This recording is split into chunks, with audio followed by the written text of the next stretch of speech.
ஹல்லேலூயா. எத்தனை பேர் மகிழ்ச்சியாக இருக்கிறீர்கள்? ஆமென். God bless you. இந்த நாளிலும் நம்முடைய தியானத்திற்கு ஆதாரமாக அப்போஸ்தலர் 2ஆம் அதிகாரம் 1ஆம் வசனத்தை நாம் வாசிக்க கேட்போம்.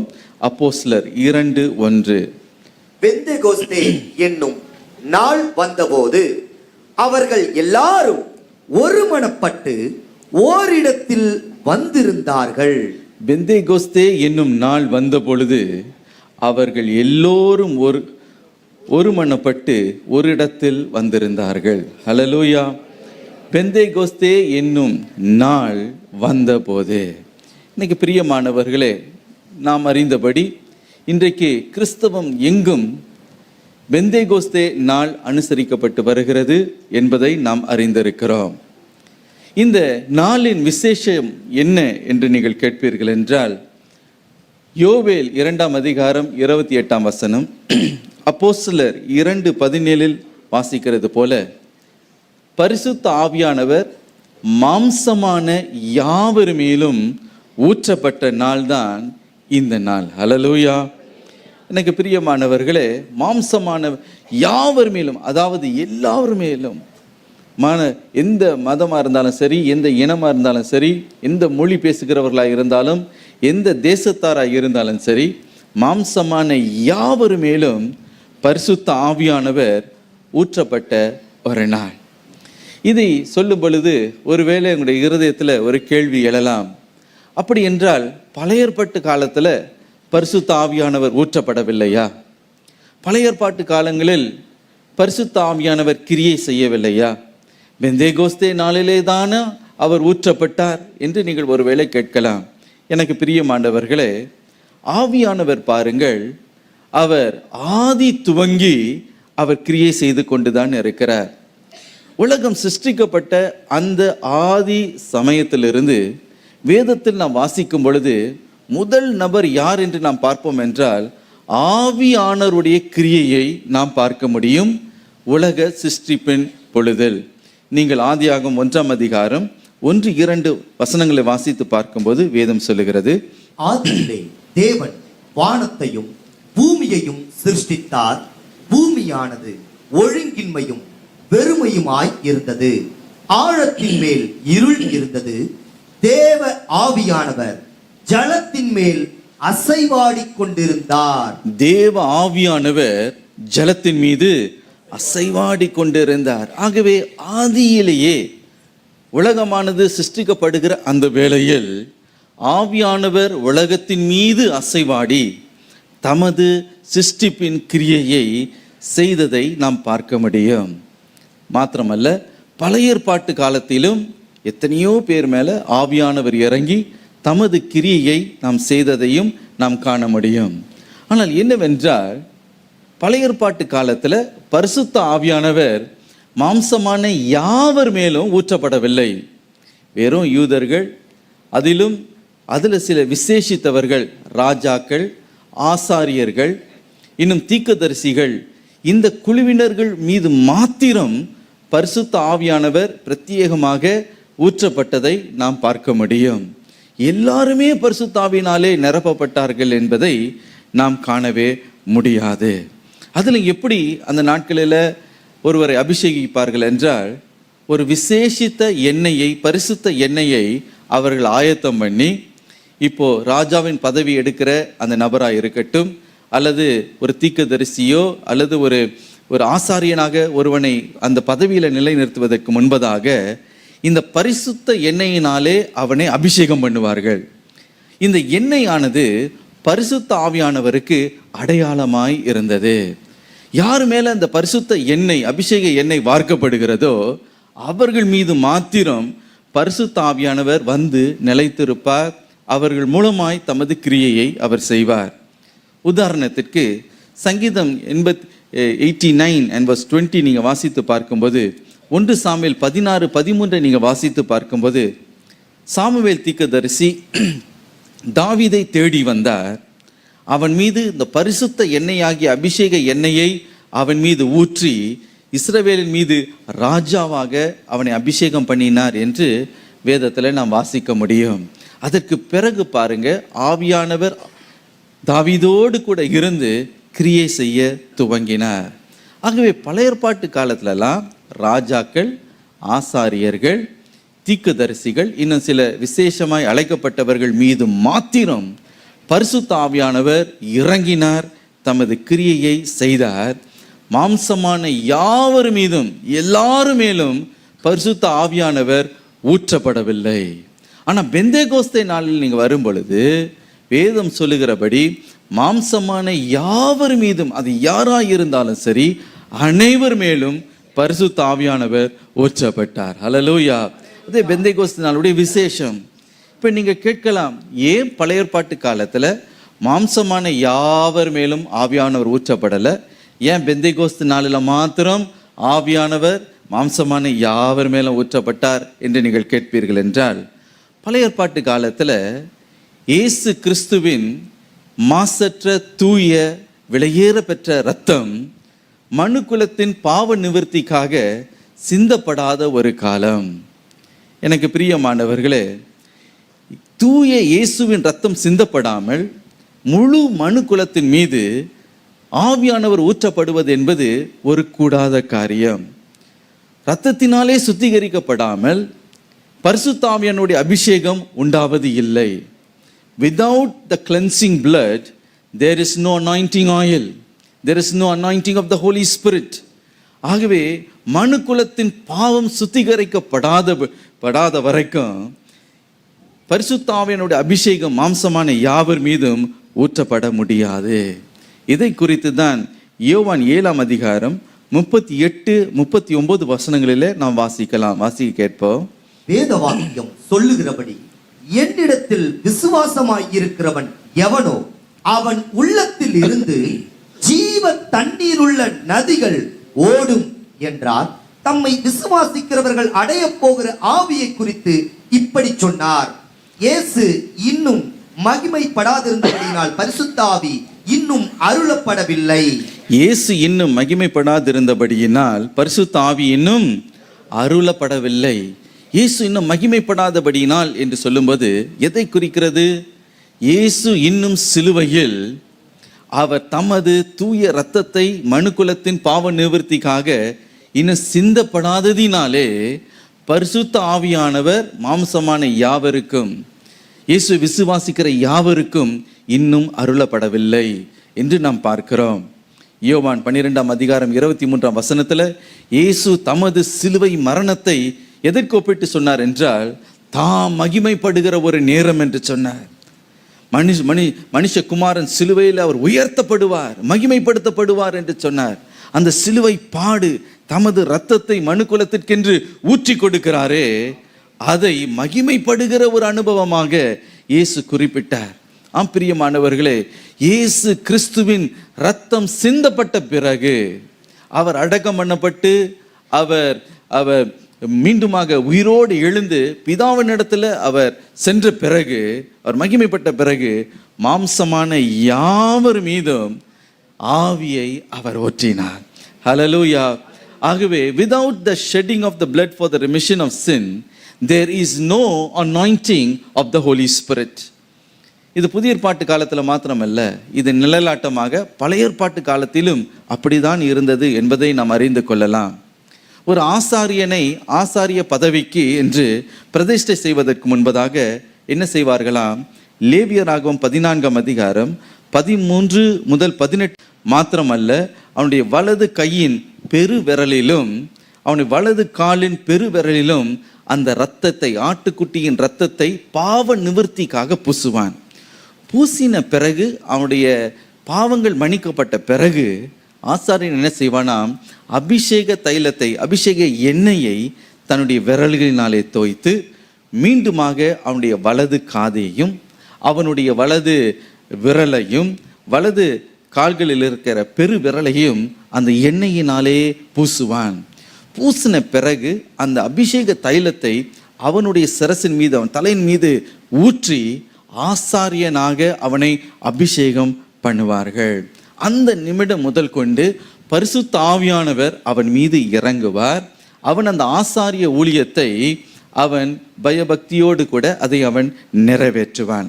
எனக்கு பிரியமானவர்களே, ஆகவே பழைய ஏற்பாட்டு சடங்குகளிலே நாம் காண்கிறோம், ஆட்டுக்குட்டியின் ரத்தம் சிந்தப்படாமல் அபிஷேக தைலம் வார்க்கப்பட முடியாது. எனக்கு பிரியமானவர்களே, இந்த பழைய ஏற்பாட்டு சடங்கெல்லாம் புதிய ஏற்பாட்டில் நடைபெற போகிற காரியங்களுக்கு நிழலாட்டமாக இருக்கிறது என்று வேதத்தில் வாசிக்கிறோம். ஆகவே புதிய ஏற்பாட்டுக்கு வரும் பொழுது மாம்சமான யாவர் மேலும் பரிசுத்த ஆவியானுடைய அபிஷேக தைலமாகிய அவர் இறங்கி வர வேண்டும் என்றால் முதலாவதாக இயேசு சிலுவையிலே அவர் பாடுபட வேண்டும். ஆட்டுக்குட்டியானவராகிய இயேசு கிறிஸ்துவின் ரத்தம் மனு குலத்தின் பாவ நிவர்த்திக்காக அது சிந்தப்பட வேண்டும். சிந்தப்பட்ட பிறகு எனக்கு பிரியமானவர்களே, இயேசு அடக்கம் பண்ணப்பட்டார், அவர் உயிரோடு கூட எழுந்தார், அவர் மீண்டுமாக பரமேறி பிதாவினிடத்தில் சென்றார். சென்று என்ன செய்தாராம்? அப்போஸ்தலர் 2ஆம் அதிகாரம் 33ஆம் வசனத்தை வாசியுங்க. அவர் தேவனுடைய வலது கரத்தினாலே உயர்த்தப்பட்டு பிதா அருளிய வாக்குத்தத்தத்தின்படி பரிசுத்த ஆவியை பெற்று நீங்கள் இப்பொழுது காண்கிறதும் கேட்கிறதுமாகிய இதை பொழிந்தருளினார். அவர் சிந்தி பிதாவின் கிருபாசனத்திற்கு முன்பதாக கொண்டு சென்று அந்த இரத்தத்தை அவருக்கு முன்பதாக பரிசுத்தாவினாலே நிரப்பப்பட வேண்டிய அந்த ஞானஸ்தானத்துக்காக, பரிசுத்தாவின் ஞானஸ்தானத்துக்காக காத்து கொண்டிருக்கும் பொழுது திடீரென்று ஒரு பலத்த இரைச்சலின் காற்று சத்தம் உண்டாயிற்று. அதோடு கூட அக்கினிமயமான நாவுகள் இறங்கி வந்தது. பரிசுத்த ஆவியானவர் ஒவ்வொருவரையும் நிரப்பினார். அவர்கள் அந்நிய பாஷைகளை பேசி தேவ வெளியேற பெற்ற இரத்தத்தினாலே, ஆட்டுக்குட்டியானுடைய இரத்தத்தினாலே நீங்கள் கழுவப்பட வேண்டும். ஹல்லேலூயா. நீங்கள் அவருடைய இரத்தத்தினாலே கழுவப்பட்டு இருப்பீர்கள் என்றால் நீங்கள் பரிசுத்த ஆவியானவரை பெற்றுக்கொள்வதற்கு தகுதி உள்ளவர்களாய் இருக்கிறீர்கள். அதை நீங்கள் பெற்றுக்கொள்வதற்கு கர்த்தர் உங்களை நீதிமான்களாக மாற்றியிருக்கிறார், உங்களை ஆயத்தப்படுத்தி இருக்கிறார். நீங்கள் பெற்றுக்கொள்ளலாம். ஹல்லேலூயா. ஏதோ நீங்கள் ரட்சிப்போடு நீங்கள் நின்று விடக்கூடாது. இயேசு என் பாவத்தை கழுவினார், நான் ரட்சிக்கப்பட்டேன், ஏற்றுக்கொண்டேன் என்று நின்று விடாதீர்கள். அடுத்த பகுதி ஒன்று இருக்கிறது. அதாவது நீங்கள் பரிசுத்தாவினாலே ஞானஸ்தானத்தை, அதாவது அபிஷேகத்தை நீங்கள் பெற்றுக்கொள்ள முடியும். ஹல்லேலூயா. ஆகவே யாராக இருந்தாலும் சரி, நீங்கள் எப்படிப்பட்ட பின்னணியில் வந்தாலும் சரி, நீங்கள் இயேசுவின் இரத்தத்தினாலே முதலாவது கழுவப்பட வேண்டும். ஹல்லேலூயா. ஆகவே தான் நான் இறுதியில் சொன்னேன், without the blood there is no anointing oil. எப்படி ஆசாரியர்களுக்கு முதல் இரத்தத்தை பூசின பிறகு அந்த எண்ணெயை பூசி அவர்கள் அபிஷேகம் பண்ணினார்களோ, அதே போல யார் யாரெல்லாம் அவங்க தங்களுடைய பாவங்கள் இயேசுவின் இரத்தத்தினாலே கழுவப்பட்டு இருக்கிறதோ அவர்கள் அபிஷேகத்தை பெற்றுக்கொள்வதற்கு 100க்கு 100 ஆயத்தம் உள்ளவர்களாக இருக்கிறார்கள். நீங்கள் கேட்பீர்கள் என்றால் இந்த நாளில், இந்த பெந்தேகோஸ்தே நாளில் அபிஷேகம் பெறாதவர்களாக இருப்பீர்கள் என்றால் நீங்கள் பெற்றுக்கொள்ள முடியும். ஹல்லேலூயா. ஐயோ, நான் அவ்வளோ பரிசுத்தமாக வாழலையே, நான் அந்த அளவுக்கு தகுதி உள்ளவன் அல்ல. உங்களுடைய தகுதியை பார்த்து, உங்களுடைய பரிசுத்தத்தை பார்த்து அபிஷேகத்தை ஆண்டவர் ஊற்றுகிறதல்ல. பிதாவாகிய தேவன் இயேசுவின் இரத்தத்தை பார்க்கிறார். ஹல்லேலூயா. அந்த இரத்தம், பாவ நிவர்த்திக்காக சிந்தப்பட்ட அந்த இரத்தம் இன்றைக்கு உங்களுடைய பாவங்களை கழுவுமானால், ஆயினும் நான் சிலுவை அண்டையில் வந்து உம்மை நோக்கி பார்க்கிறேன், உம்முடைய விலையேற பெற்ற இரத்தம் என்னை கழுவட்டும், என்னை சுத்திகரிக்கட்டும், என்னுடைய குறைகளை கழுவட்டும், என்னை கழுவுங்க, உம்மை சொந்த இரட்சகராகி நான் ஏற்றுக்கொள்ளுகிறேன் என்று யார் யார் ஏற்றுக்கொள்ளுகிறார்களோ, வேதம் சொல்லுகிறபடி இருதயத்தில் விசுவாசித்து நாவினாலே அறிக்கை செய்து கிறிஸ்துவே ஆண்டவர், அவர் எனக்காக ரத்தம் சிந்தினார் என்று நீங்கள் விசுவாசித்தவரை ஏற்றுக்கொள்வீர்கள் என்றால் உடைய பாவங்கள் மன்னிக்கப்படுகிறது, நீங்கள் ரட்சிக்கப்படுகிறீர்கள், பரிசுத்த ஆவியானவருடைய அபிஷேகத்தை பெற்றுக்கொள்வதற்கு தகுதி உள்ளவர்களாய் மாறுகிறீர்கள். அந்த நிலைக்கு நீங்கள் வருகிறீர்கள். இப்பொழுது விசுவாசத்தோடு பிதாவை நீங்கள் நோக்கி கேட்பீர்கள் என்றார் தமது பரிசுத்த ஆவியானவரை உங்களுக்கு அருளி செய்வது அதிக நிச்சயம். ஹல்லேலூயா. இதை தான் இயேசு லூக்கா 11ஆம் அதிகாரம் 13ஆம் வசனத்தில் அவர் சொன்னார், பொல்லாதவர்களாகிய நீங்கள் உங்கள் பிள்ளைகளுக்கு நல்ல ஈவுகளை கொடுக்க அறிந்திருக்கும் போது பரம பிதாவானவர் தம்மிடத்தில் வேண்டிக் கொள்ளுகிறவர்களுக்கு பரிசுத்த ஆவியை கொடுப்பது அதிக நிச்சயம் அல்லவா? ஹல்லேலூயா. தம்மிடத்தில் வேண்டிக் கொள்ளுகிறவர்களுக்கு பரிசுத்த ஆவியை கொடுப்பது அதிக நிச்சயம். ப்ராபபிலிலாம் கிடையாது. கொடுக்கலாம், கொடுக்காம போகலாம் இல்லை, அதிக நிச்சயம். எப்போ அதிக நிச்சயம்? ரத்தத்தினால கழுவப்படணும். ஆண்டவரே, என் பாவத்தெல்லாம் ரத்தத்தினால கழுவிருங்க, இயேசுவை சொந்த ரட்சகராக ஏற்றுக்கொள்ளுகிறேன், என் நீதி இல்லை உம்முடைய நீதி, உங்கள் நீதி எனக்கு தாங்கன்னு கேட்டு நீங்கள் வாங்கும் பொழுது தேவனுடைய நீதி உங்களுக்கு தரிப்பிக்கப்படும் போது நீங்கள் தகுதி உள்ளவர்களாய் மாறுகிறீர்கள். ஹல்லேலூயா. ஆகிய ஒருவரும் சொல்லக்கூடாது, ஐயோ நான் தகுதி இல்லைங்க, ஒரு வாரம் தகுதியாகி நான் பிறகு நான் வரேன், ஒரு மாதம் பிறகு நான் தகுதியாகி நான் வருகிறேன், அப்படிலாம் இங்கே வேண்டாம். அவருடைய குமாரனாகிய இயேசு கிறிஸ்துவின் ரத்தம் சகல பாவங்களையும் நீக்கி நம்மை சுத்திகரிக்கும். ஹல்லேலூயா. நீங்கள் ஒன்றும் செய்ய வேண்டாம், அவரிடத்துல தாழ்மையாக நீங்கள் வந்து சிலுவைக்கு முன்பதாக முழங்கால் படிக்கிட்டு, என் பாவத்தை எல்லாம் மன்னிச்சிருங்க, நான் பொல்லாதவன் தான், நான் அக்கிரமக்காரன் தான், குறைவுள்ளவன் தான், பொய் சொல்லுகிறவன் தான், திருடன் தான், எத்தனையோ அநியாயங்களை செய்தவன் உண்மைதான், என் பாவங்களை மன்னிங்க இயேசுவே, என்னை கழுவுங்க, என் இருதயத்தில் வாங்க, என் சொந்த ரட்சகரான்னு நான் ஏற்றுக்கொள்ளுகிறேன் அப்படின்னு என்னைக்கு உங்களுடைய இருதயத்தில் விசுவாசித்து வாயினால் அறிக்கை செய்கிறீர்களோ ரட்சிக்கப்படுகிறீர்கள். ஹல்லேலூயா. அதற்கு பிறகு பிதாவாகிய தேவனை இயேசுவின் நாமத்தினால் நீங்கள் கேட்பீர்கள் என்றால் தம்மிடத்தில் வேண்டிக் கொள்ளுகிறவர்களுக்கு பரிசுத்த ஆவியை கொடுப்பது அதிக நிச்சயம். ஹல்லேலூயா. It is assured for us, for you, that you will surely receive the baptism of the Holy Spirit. Hallelujah. ஆகவே பெந்தேகோஸ்தே அப்படின்னும் போது அது ஏதோ ஒரு டினாமினேஷன் அல்ல, ஏதோ ஒரு சபை பிரிவு அல்ல. நாங்களாம் பெந்தேகோஸ்து, நாங்கள் மார்த்தோமைட், நாங்கள் லூத்தரன், நாங்கள் சிஎஸ்ஐ, ஆஹா ஓஹோ, இது எழுதப்பட்ட எந்த தேவ பிள்ளையாக இருந்தாலும் நீ தகுதி உள்ளவன், நீ தகுதி உள்ளவள் என்பதை நீ மறந்து விடாதே. நீ கேட்பாயானால் ஆவிக்குரிய உன்னத ஒரு அனுபவம் என்பதை நீங்கள் மறந்துவிட வேண்டாம். ஹல்லேலூயா. சரி, போகட்டும். இப்பொழுது ஒரு தேவப்பிள்ளை பரிசுத்தாவினாலே நிரப்பப்படும் பொழுது இப்போ உலகத்தார் அவர்களை பார்த்து என்ன சொல்லுவார்கள்? அவங்களுடைய வெளிப்பாடு என்ன? What will be the reaction of the worldly people when they see a child of God being filled with the Holy Spirit?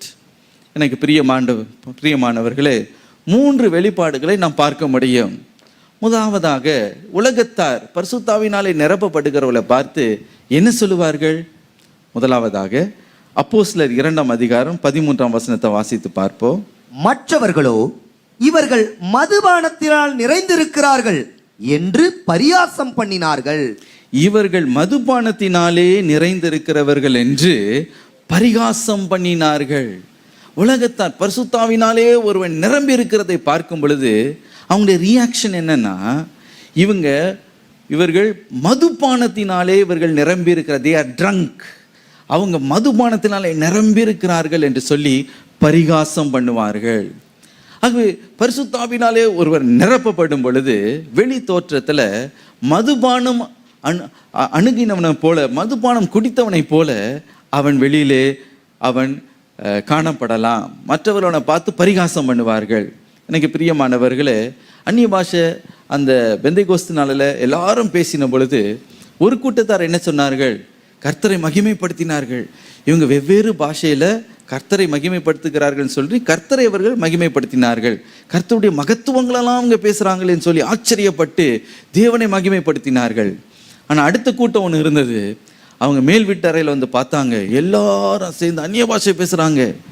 அந்த மகிழ்ச்சியில் எல்லாரும் களி கூறுகிறார்கள். ஒருவர் அழுகிறது போல இருந்திருக்கலாம், துள்ளி குதித்திருந்திருக்கலாம்.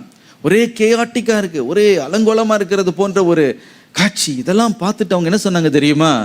நிச்சயமாகவே இவங்க மதுபானத்தை அறிந்திருக்கிறார்கள், மதுபானத்தினாலே நிரம்பி இருக்கிறார்கள் என்று சொல்லி பரிகாசம் பண்ணினார்கள். அட, இதுங்கெல்லாம் தண்ணி போட்டுட்டு இதுங்கெல்லாம் கடந்து பலபலபலம் கத்திட்டு கிடக்குது அப்படின்னு சொல்லி என்ன பண்ணாங்களாம்? கேலி கிண்டல் பண்ணினார்கள்.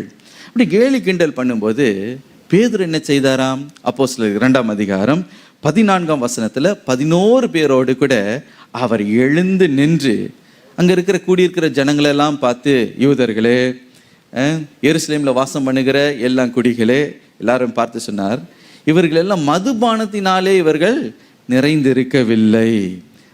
இது என்னவென்றால், மாம்சமான யாவர் மேலும் ஆவியை ஊற்றுவேன் என்று தீர்க்க தரிசனமாய் யோவேலினாலே உரைக்கப்பட்ட தீர்க்க தரிசனம் யோவேல் 2ஆம் அதிகாரம் 28, 38, 32 வாசிக்கிறபடி அதுதான் இன்றைக்கு நிறைவேறி இருக்கிறது. பரிசுத்த ஆவியானவர் ஊற்றப்பட்டிருக்கிறார், மாம்சமான யாவர் மேலும் ஊற்றப்பட்டிருக்கிறார். ஆகவே இவர்கள் இந்த அந்நிய பாஷையினாலே பேசி கர்த்தரை மகிமைப்படுத்தி கொண்டிருக்கிறார்கள் என்ற அந்த தெளிவை பேதுரு எழும்பி அங்கே பரிகாசம் பண்ணிருக்கிறவர்களை பார்த்து இந்த வார்த்தைகளை அவர் சொன்னார். இன்னொரு விதத்தில் பேதுரு என்ன சொல்ல வருகிறார் என்றால், பரிசுத்த ஆவியானவர் ஊற்றப்பட்டதுனால இவங்க அந்நிய பாஷைகளெல்லாம் பேசுகிறத பார்த்து நீங்கள் பரிகாசம் பண்ணாதீருங்கள். ஏனென்றால் இதெல்லாம் உங்களுக்கு அறியாத காரியம், உங்களுக்கு தெரியாத காரியம், தீக்கு தரிசனத்தின் நிறைவேறுதலாக இருக்கிறது. ஆகவே இது அறியாது இருக்கிறபடினாலே இதை பரிகாசம் பண்ணாதபடிக்கு ஜாக்கிரதை உள்ளவர்களாக மௌனமாக இருங்கள் என்று பேதுரு மறைமுகமாக எச்சரிக்கிறதை நாம் இங்கே பார்க்கிறோம். எனக்கு பிரியமானவர்களே, இன்றைக்கும் பாருங்க, பரிசுத்த ஆவியினாலே ஜனங்கள் முழுமையாய் அவங்க நிரப்பப்படும்போது ஒரு கூட்டத்தார் கர்த்தரை மகிமைப்படுத்துவாங்க, இன்னொரு கூட்டத்தார் இன்றைக்கும் இருக்கிறார்கள். அவர்கள் யார் என்றால் பரிகாசக்காரர்கள். அவர் என்ன செய்வாங்க? இதெல்லாம் கிண்டல் பண்ணுவாங்க, இதெல்லாம் பரிகாசம் பண்ணுவார்கள். 2 பேதுரு 2ஆம் அதிகாரம் 12ஆம் வசனத்தில் யூதா 1:10 என்ன எச்சரிப்பு கொடுக்கப்பட்டிருக்கிறது? தங்களுக்கு தெரியாதவைகளை தூஷித்து தங்களுக்கு அவர்கள் கேடு உண்டு பண்ணி கொள்ளுகிறார்கள்.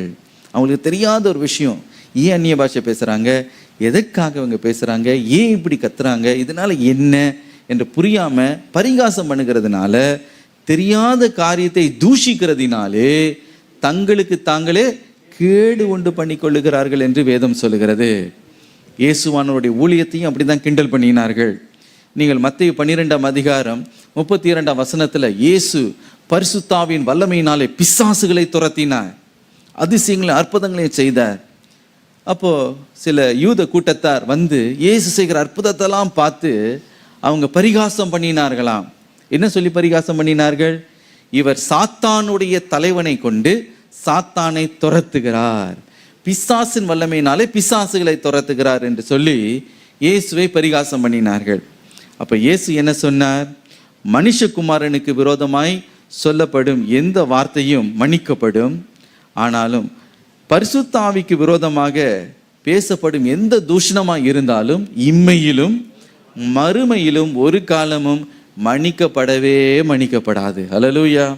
தேவகுமாரனாகிய இயேசுவை ஒருவன் தூஷிப்பான் என்றால் அவனுடைய பாவம் மன்னிக்கப்படும்.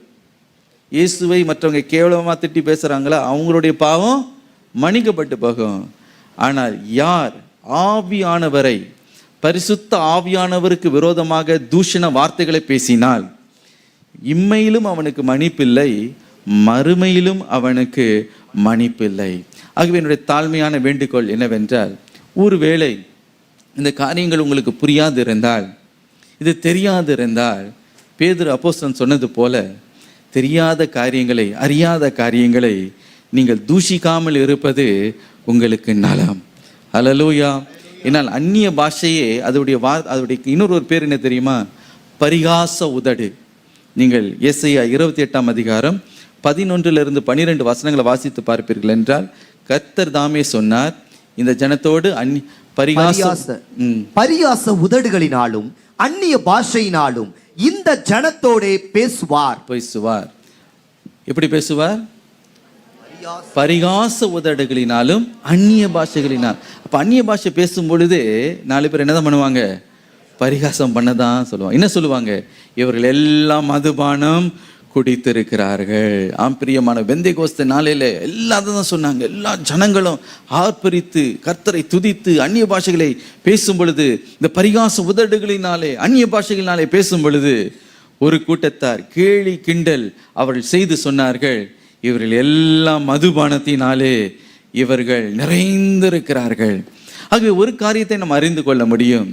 ஒரு தேவ பிள்ளை பரிசுத்தாவினாலே நிறைந்திருக்கும் பொழுது அவங்க எப்படி காட்சி அளிப்பாங்கன்னா, அவர்கள் மதுபானத்தினாலே நிறைந்திருக்கிறது போல அவங்க காட்சி அளிப்பார்கள். உலகத்தாருடைய பார்வையில் அவங்க மதுபானம் அறிந்தினது போல அவங்க காட்சி அளிப்பார்கள். ஏனென்றால் அவர்களுடைய தோற்றம், அவங்க நடக்கை பரிசுத்தாவினால நிரம்பி, அவங்க நிதானம் தெரியாம, அவங்க எங்க இருக்கிறாங்கன்னு தெரியாம, கர்த்தருக்குள்ள களி கூர்ந்து அவருடைய மகிமையினால நிரப்பப்பட்டு என்ன நடக்குதுன்னே அவங்களுக்கு தெரியாம சில கிரியைகளை செய்வார்கள். பார்ப்பதற்கு எப்படி இருக்குமா? மதுபானம் குடித்தது போல, அவங்க இருக்கிறது போல மற்றவர்களுடைய பார்வையில் அது காணப்படும். ஆகவே பரிசுத்தாவினுடைய நிறைவினுடைய ஒரு வெளிப்பாடு, the manifestation of being filled with the Holy Spirit is that outwardly you will look as though you are drunk. நீங்கள் அப்படியே மதுபானத்தை அது குடித்தது போன்ற ஒரு தோற்றம் அது மற்றவர்களுக்கு முன்பதாக காட்சி அளிக்கும். இப்போ நீங்கள் ஒரு கேள்வியை கேட்கலாம், இப்போ பாஸ்டர் நீங்கள் என்ன சொல்கிறீங்க? ஒரு தூய ஆவினாலே நிரப்பப்பட்டு இருக்கிற ஒரு அனுபவத்தை போய் ஒரு குடிக்காரனோடு கூடவா நீங்கள் ஒப்பிடுறீங்க? இது எப்படி பொருந்துங்க? எனக்கு ஒன்றுமே புரியலையே அப்படின்னு நீங்கள் சொல்லலாம். பரிசுத்த ஆவி எவ்வளோ தூய்மை உள்ளவர், அவரை போய் நீங்கள் ஒரு குடிகாரன் குடித்து வெறிச்சு கிடக்கிறவனோடு கூட போய் நீங்கள் ஒப்பிட முடியுமா அப்படின்னு நீங்கள் கேட்டிங்கன்னா, நான் ஒப்பிடலைங்க. அப்போஸ்தலனாகிய பவுல் ஒப்பிட்டு இருக்கிறார். எபேசியர் 5ஆம் அதிகாரம் 18ஆம் வசனத்தை வாசித்து பார்ப்பீர்கள் என்றால், மதுபான வெறி கொள்ளாதிருங்கள், இதனால் சீர்கேடு உண்டாகும். அதற்கு பதிலாக தூய ஆவியினால் நிரப்பப்படுங்கள். ஹல்லேலூயா. மதுபான வெறி கொள்ளாதிருங்கள், அதனால் சீர்கேடு உண்டாகும். அதற்கு பதிலாக என்ன பண்ணலாமா? தூய ஆவியினாலே நிரப்பப்படுங்கள். ஹல்லேலூயா. ஆகவே மதுபானம் குடிக்காதீங்க, அதுக்கு பதிலாக இன்னொரு காரியத்தை பண்ணலாம். ஏனென்றால் பரிசுத்த ஆவியினாலே நீங்கள் நிரப்பப்படலாம். அப்போ நீங்கள் நிரப்பப்படும் பொழுது வெளி தோற்றத்தில் நீங்கள் குடிகாரனை போல இருந்தாலும் உண்மையில் என்ன நடக்கிறது என்றால் பரிசுத்த ஆவியினாலே நீங்கள் நிரப்பப்பட்டு இருக்கிறீர்கள். ஹல்லேலூயா. உன்னத ஆவி உங்களுக்குள்ளே இறங்கி இருக்கிறது, அவருடைய மகிமை இறங்கி இருக்கிறது. உங்களுக்கு நிதானம் தெரியாமல் எங்கே இருக்கிறேன், பரலோகத்தில் இருக்கிறேன்னா பூமியில் இருக்கிறேன்னா உங்களுக்கே தெரியல. அப்படிப்பட்ட ஒரு நிலையில் நீங்கள் இருக்கிறீர்களே. ஏன் ஒரு அனுபவம் தேவையா? பரிசுத்த ஆவியினால் நிரம்பி ஒரு குடித்தவனை போல நிதானம் இல்லாமல் இருக்கிறது போன்ற ஒரு அனுபவம் ஒரு மனிதனுக்கு அவசியமா என்று நீங்கள் கேட்கலாம். அப்போ ஒரு குடித்தவன் எப்படி இருப்பான்? ஒரு குடித்தவனை போய் நீங்கள் தான் போய் கேட்கணும். ஒரு குடிகாரனை போய் நீங்கள் கேட்கணும், ஏன்பா நீ குடிக்கிற? ஏனென்றால் இவன் மதுபானத்தினால் வெறி கொண்டு இருக்கிறதும் பரிசுத்த ஆவியினால் நிரப்பப்பட்டு இருக்கிறதுக்கும் ஒரு கனெக்ஷன் இங்கே காணப்படுகிறது. ஆகவே யாரை தான் போய் கேட்கணும்? ஒரு குடிகாரனை தான் கேட்கணும். ஏன்பா நீ குடிக்கிற? என்னத்துக்கு குடிக்கிறேன்னு கேட்டிங்கன்னா பல காரியங்களை சொல்லுவான். அதில் ஒரு காரியம் என்ன சொல்லுவான் தெரியுமா? ஐயா, எனக்கு கொஞ்சம் அமைதி உண்டாகிறதுக்காக, என்னுடைய வேதனையெல்லாம் கொஞ்சம் மறக்கிறதுக்காக தான் நான் என்ன பண்ணுறேன், கொஞ்சம் குடிக்கிறேன். ரொம்ப கவலை, ரொம்ப துயரம், அங்கலாய்ப்பு, இதெல்லாம் கொஞ்சம் மறந்து கொஞ்சம் ரெஸ்ட்டாக இருக்கிறதுக்கு நான் என்ன பண்ணுறேன், நான் கொஞ்சம் குடிக்கிறேன். எங்களுடைய ஆஃபீஸில் அந்த காலத்தில் இந்த பில்டிங்லாம் கட்டும்போது ஒரு லேபரர் ஒருவர் இருந்தார், ஒரு குலத்துக்காரர். அவருக்கு நாங்கள் பேர் வச்சது என்ன தெரியுமா? ப்ரூஸ்லின்னு பேர் வச்சுருந்தோம். ஏன்னு கேட்டிங்கன்னா அவர் ஒரு நாள் சட்டையே போட மாட்டார். இவன் வெறும் சட்டையில் தான் இருப்பார். அவர் கிராமத்துலேருந்து வந்தவர். ஆகவே எங்கள் அண்டர்ன்பில் அப்போ ஸ்டாஃபெல்லாம் சேர்ந்து அவருக்கு ஒரு பேர் வச்சுட்டாங்க. என்ன பேர் வச்சுட்டாங்கன்னா ப்ரூஸ்லி. அவர் வழக்கம் என்னன்னா பாருங்கள், அந்த நாட்களில் பில்டிங்லாம் கஷ்டப்பட்டு கட்டும்போது நைட்டு ரொம்ப டயர்டாயிட்டார்னா கண்டிப்பாக போய் அவர் என்ன பண்ணுவார்னா அவர் குடிச்சிட்டு நல்லா படுத்துப்பார்.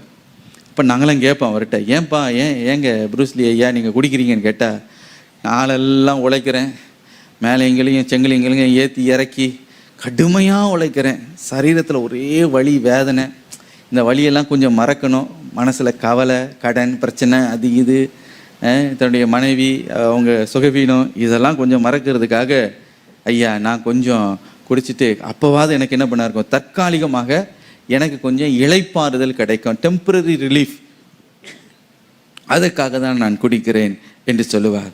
எனக்கு பிரியமானவர்கள், அதை கேட்கும்போது நீங்கள் யோசிக்கலாம், என்ன பரவாயில்லையே பாஸ்டர் இப்படிலாம் சொல்கிறாரு, அப்போ நம்ம எல்லாம் என்ன பண்ணிடுவோம், இன்றைக்கி நம்மளும் வைன் ஷாப் போகலாமா அப்படின்னு தப்பு கணக்கு போட்டுறாதீங்க. ஏன்னா வேதம் சொல்லுகிறது, மதுபானம் வெறி கொள்ளாதிருங்கள், இது சீர்கேடை உண்டு பண்ணும். இது நீங்கள் தற்காலிகமாக குடித்தாலும் கொஞ்ச நேரத்துக்கு தான் அந்த ரிலீஃப், கொஞ்ச நேரத்துக்கு தான். அதுக்கு பிறகு பார்த்தீங்கன்னா அதை விட 101 பிரச்சனை அவங்க மேலே இறங்கி வரும். சரீர ஆரோக்கியத்தை இழந்து போவாங்க, இன்னும் மனதில் எத்தனையோ பாதிப்புகள். ஆகவே மதுபானம் வெறி கொள்ளாதிருங்கள், இதனாலே சீர்கேடு உண்டாகும். ஆனால் வேதம் சொல்லுகிற அதற்கு பதிலாக தூய ஆவியினாலே நிரப்பப்படுங்கள். அப்போ பரிசுத்த ஆவியினாலே நீங்கள் நிரப்பப்படும் பொழுது என்ன நடக்கிறது பாருங்கள். ஆவியானவர் உங்களுக்குள்ளே வந்து நீங்க களைத்து போயிருப்பீங்க, சோர்ந்து போயிருப்பீங்க, கவலையோடு கூட இருப்பீங்க. அந்த நேரத்தில் ஆவியானவரை நீங்க நிரப்பப்படும் பொழுது அவர் உங்களுக்கு ஒரு தெய்வீக இளைப்பாறுதலை, தெய்வீக அமைதியை உங்களுக்கு அவர் கட்டளிடுவார். தற்காலிகமாக அல்ல, நிரந்தரமாய் உங்களுக்கு கட்டளிடுவார். ஹல்லேலூயா. ஆகவே தான் நீங்கள் பரிசுத்தாவினாலே நிறைந்து அந்நிய பாஷைகளை பேசி நீங்கள் கர்த்தரை மகிமைப்படுத்த வேண்டும். பாருங்க, ஏசாயா 28:11-12 அதை தான் சொல்லுகிறது. வாசிக்க கேட்போம். பரியாச உதடுகளினாலும் அந்நிய பாஷையினாலும் இந்த ஜனத்தோடே பேசுவார். இதுவே நீங்கள் இளைத்தவனை இளைப்பார பண்ணத்தக்க இளைப்பாறுதல், இதுவே ஆறுதல் என்று அவர்களோடு அவர் சொன்னாலும் கேட்க மாட்டோம் என்கிறார்கள். இங்க வேதம் சொல்லுகிறது, பரிகாச உதடுகளினாலும் அந்நிய பாஷைகளினாலும் இந்த ஜனத்தோடே பேசுவேன் என்று கர்த்தர் சொல்லுகிறார். அதுக்கு பிறகு சொல்லுகிறார், இதுவே நீங்கள் இளைத்தவனை இளைப்பார பண்ணுகிற இளைப்பாறுதல். ஹல்லேலூயா. இளைத்தவனை, அவனுக்கு சோர்ந்து போனவனை, நொறுங்கி போனவனை, வழி வேதனையில் இருக்கிறவனை, எத்தனையோ துயரத்தின் பாதையில் போய்கொண்டு இருக்கிறவனை, ஏமாற்றத்தை சந்தித்து கொண்டிருக்கிறவனை, மன அழுத்தத்தில் இருக்கிறவனை, மன ரீதியாய் பாதிக்கப்பட்டவனுக்கு, இளைத்தவனுக்கு இளைப்பாறுதலை உண்டு பண்ணுகிறதாம். ஹல்லேலூயா. இதுவே அவர்களுக்கு ஆறுதல் என்று கர்த்தர் சொல்லுகிறார். ஆகவே தான் எனக்கு பிரியமானவர்களே, எழுத்தின்படி நீங்கள் மதுபானத்தை குடித்து இளைப்பாறுதல் இளைப்பாறுதல் எனக்கு வேண்டும், கொஞ்சம் எனக்கு நிம்மதி வேண்டும் என்று நீங்கள் எந்த மதுபான கடைக்கும் செல்ல வேண்டாம். அதுக்கு பதிலாக தூய ஆவினாலே நிரப்பப்பட்டு இருக்கும் பொழுது, அந்நிய பாஷைகளை பேசி கர்த்தரை நீங்கள் மகிமைப்படுத்தும் பொழுது, எவ்வளவோ வேதனைகள், போராட்டங்கள், ஏமாற்றங்களுடைய வாழ்க்கையில வருகையில், ஐயோ நான் என்ன செய்வேன் என்று நீங்கள் தடுமாறும் பொழுது, எனக்கு நிம்மதி இல்லையே என்று நீங்கள் கலங்கும் பொழுது, நீங்கள் தேவ ஆவியினாலே நீங்கள் நிரப்பப்படும் பொழுது கர்த்தர் சொல்லுகிறார், இளைத்தவனை இளைப்பாற பண்ணத்தக்கதான இளைப்பாறுதல், இதுவே ஆறுதல். ஹல்லேலூயா. He will give you the divine rest that you're seeking after. ஆம் பிரியமானவர்களே, அதற்காக தான் பரிசுத்தாவினாலே நிரப்பப்படுகிறோம். அந்நிய பாஷைகளினாலே, பரிகாச உதடுகளினாலே ஆவியானவர் உச்சரிப்பு கொடுக்க கொடுக்க கொடுக்க அதை பேசும் பொழுது ஒரு இளைப்பாறுதல் உண்டாகுகிறது. ஹல்லேலூயா. இன்றைக்கு ஒருவேளை மதுபானத்தில் நீங்கள் ஒரு அடிமைதனத்தில் இருப்பீர்கள் என்றால், இன்றைக்கு அதை பார்க்கிலும் ஒரு மகிழ்ச்சியான, அதை விட ஒரு பெரிய மதுரமான, அதை விட ஒரு இளைப்பாறுதலை கட்டளையிடுகிற, நிம்மதியை கட்டளையிடுகிற பரிசுத்த ஆவியானவர் ஒருவர் உண்டு. அவராலே இன்றைக்கு நிரப்பப்பட்டு இருப்பீர்கள் என்றால், இன்றைக்கு உங்களுக்கு ஒரு இளைப்பாறுதல், ஹல்லேலூயா, ஒரு ஆறுதல், ஒரு விடுதலையை கர்த்தர் இன்றைக்கு உங்களுடைய வாழ்க்கையில் அவர் கட்டளையிட அவர் வல்லமை உள்ளவர். இரண்டாவதாக, ஏன் பரிசுத்தாவினாலே நிரப்பப்பட்டிருக்க வேண்டும்? ஒரு குடித்தவனை போல நிரப்பப்பட்டிருக்க வேண்டும் என்றால், இங்கே ஒரு குடிகாரனை பார்த்து இரண்டாவதாக நீங்கள் கேட்பீர்கள் என்றால், ஏன்பா நீ குடிக்கிற அப்படின்னு கேட்டிங்கன்னா, அவன் இன்னொரு காரியத்தை சொல்லுவான். சார், நான் கொஞ்சம் குடித்தாதான் எனக்கு தைரியமாக இருக்குது, எனக்கு எப்படி இருக்குன்னா தில்லாக இருக்குது அப்படின்மா. ஒரு தடவை திருப்பத்தூர் கூட்டத்தை முடித்து விட்டு நாங்கள் சென்னைக்கு திரும்பும் பொழுது ஒரு டிரைவர் எனக்கு ஓட்டி கொண்டு வந்தார் புதுசாக. அவர் ஒரு விசுவாசி தான். அப்போ அவருடைய சாட்சியெல்லாம் சொல்லிக்கிட்டே வந்தார். கர்த்தர் எப்படி அவரை சந்தித்தார், எப்படி அவர் ரட்சிக்கப்பட்டார். அப்போ அவர் சொன்னார், நான் அந்த நாட்களில் ஒரு ரவுடி போல் இருந்தேன், ஒரு பெரிய ரவுடி கீழே நான் கீழே அவருக்கு வேலை செய்தேன். என் வேலை என்னென்னா, அந்தந்த கடையில் போய் மிரட்டி வசூல் பண்ணணும், பணத்தை ஒரு மாதம் இவ்வளோ வசூல் பண்ணணும், அதுதான் என் வேலை அப்படின்னு சொன்னார். அவர் சொன்னார், பொதுவாகவே நான் ரொம்ப கூச்ச சுவாபம் உள்ளவன், ரொம்ப பயப்படுவேன், யார்கிட்டையும் நேரடியாக டக்குன்னு பேச மாட்டேன், அப்படியே ஒரு அச்சமாக இருக்கும். அப்போ நான் என்ன செய்வேன்னா, எனக்கு தைரியம் வருதுக்காக என்ன பண்ணுவேன்னா, கொஞ்சம் டானிக்கு குடிப்பேன். பார்மசி டானிக்கில் வேறு டானிக்கை குடிப்பேன். டானிக் குடித்தேன்னா எனக்குள்ளே அப்படியே ஒரு பிரிஸ்க் ஆகிடுவேன், அப்படி ஒரு தைரியம், ஒரு தில்லு. உடனே ஏய் காசு கொடுறேன் அப்படின்னு கூட அப்படி நல்லா மிரட்டி வாங்கி அப்படியே வந்துடுவேங்க. அது எனக்கு அந்த டைமில் எனக்கு என்ன பண்ண, ஒரு தைரியத்தை, எங்கேயோ இருந்து ஒரு தைரியம் எனக்கு கொடுக்கும் அப்படின்னு. எனக்கு பிரியமானவர்களே, இன்றைக்கு தைரியம் இல்லை, அதுக்காக நீங்கள் எந்த மதுபான கடைக்கும் போயிடாதீங்க. அதுக்கு பதிலாக அதான் வேதம் திரும்ப என்ன சொல்லுகிறது, மதுபானம் வெறி கொள்ளாதிருங்கள், அதனாலே சீர்கேடு உண்டாகும், வீட்டில் சண்டை வரும், மற்றவங்கிட்ட அடிதடி வரும். தைரியத்தை யார்கிட்ட காட்டுவாங்கன்னா, நிறைய பேர் மனைவி கிட்ட தான் காட்டுறாங்க. இங்கே இருந்த கோவத்தை ஆஃபீஸில் இருக்க பாஸ் மேலே இருக்க கோவம், மற்ற மேலே கோவம் எல்லாத்தையும் சேர்த்து வச்சு குடிச்சிட்டு யார் மேலே தான் காட்டுவாங்கன்னா மனைவி கிட்ட போய் காட்டிடுவாங்க. எனக்கு பிரியமானவர்கள், அப்படிப்பட்ட வீரம்லாம் வேண்டாம். அதுக்கு பதிலாக எனக்கு பிரியமானவர்களே, தூய ஆவினாலே நிரம்பிருங்கள். அப்படி என்றால் நீங்கள் சுவாபத்தின்படி நீங்கள் ஒருவேளை ஃப்ரெஜைலா, டிம்மிடா, ஒருவேளை ரொம்ப பலவீனமாக, ரொம்ப கூச்ச சுவாபத்தோடு, தைரியம் இல்லாத ஒரு நிலையில் இருந்தாலும், ஒருவேளை பயந்தாங்கோலியை போல நீங்கள் இருந்தாலும், எப்பொழுது நீங்கள் பரிசுத்தாவினாலே நீங்கள் தூயாவினாலே நிரப்பப்படும் பொழுது, ஒரு மதுபானம் வெறி கொண்டவனை போல ஆவியாரில் நீங்கள் நிரப்பப்பட்டு இருக்கும் பொழுது என்ன நடைபெறுகிறது என்றால், பரிசுத்த ஆவியானவர் உங்களுக்கு தைரியத்தை கட்டளையிடுகிறார். ஒரு தெய்வீக தைரியம் உங்களுக்குள்ளே உண்டாகுகிறது, ஒரு திடன் உண்டாகுகிறது. A vigor and a strength and boldness comes into you. நீங்க வேறே மனுஷராக நீங்கள் மாறி விடுகிறீர்கள். நீங்க என்ன கூச்ச சுவாபத்தோடு இருந்தாலும் சரி, அந்த நபர் பரிசுத்தாவினாலே நிரப்பப்படும் பொழுது he will be a different person because he will have incredible boldness. அவனுக்குள்ள ஒரு கட்டுக்கடங்காத ஒரு தைரியம் அவனுக்குள்ளே உண்டாகும். பழைய ஏற்பாட்டிலிருந்து ஒரு உதாரணத்தை வைக்கிறேன். 1 சாமுவேல் 10ஆம் அதிகாரத்தை வாசித்து பார்க்கும்போது, சவுல் என்ற மனிதனை தேவன் இஸ்ரவேலின் மீது ராஜாவாக தெரிந்து கொண்டார். இப்போ அவனை ராஜாவாக தெரிந்து கொண்டார். இவனை இப்பொழுது ராஜாவாக ஜனங்களுக்கு முன்பதாக அறிமுகப்படுத்தணும், அபிஷேகம் பண்ணணும். அப்போ பாருங்க, சவுலை சாமுவேல் தீர்க்கதரிசி அழைத்து கொண்டு வருகிறார். நான் இஸ்ரவேல் ஜனங்கள் எல்லா கோத்திர தலைவர்களுக்கு முன்பதாக உன்னை இன்ட்ரடியூஸ் பண்ண போறேன், நீ என்னோடு கூட வா என்று. அப்போ சவுல் சொல்லுகிறார், சரி சரி வருகிறேன்னு சொல்லிட்டு சாமுவேல் தீர்க்கதரிசி முன்ன போக, இவர் முன்ன பின்ன போகிற மாதிரி 2 படி முன்ன வைக்கிறது மாதிரி 4 படி பின்னாடி வச்சு என்ன பண்ணார்னா அப்படியே ஓடிச்சார். இப்போ சாமுவேல் தீர்க்கதரிசி ஜனங்களுக்கு எல்லாம் முன்பதாக எல்லாம் கூடி வந்திருக்கிறாங்க. இப்போ இன்ட்ரடியூஸ் பண்ண போறாரு. யாரை? சவுலை ராஜாவாக இன்ட்ரடியூஸ் பண்ண போறாரு. இப்போ சவுல் ராஜா அப்படின்னு திரும்பி பார்த்தா ஆளை காணும்.